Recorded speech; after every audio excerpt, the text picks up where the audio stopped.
po, may mga biscuit din po.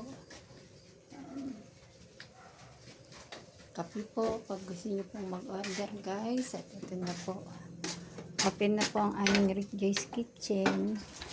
Meron din po akong hot cake at ginagawa pa nga po. Guys.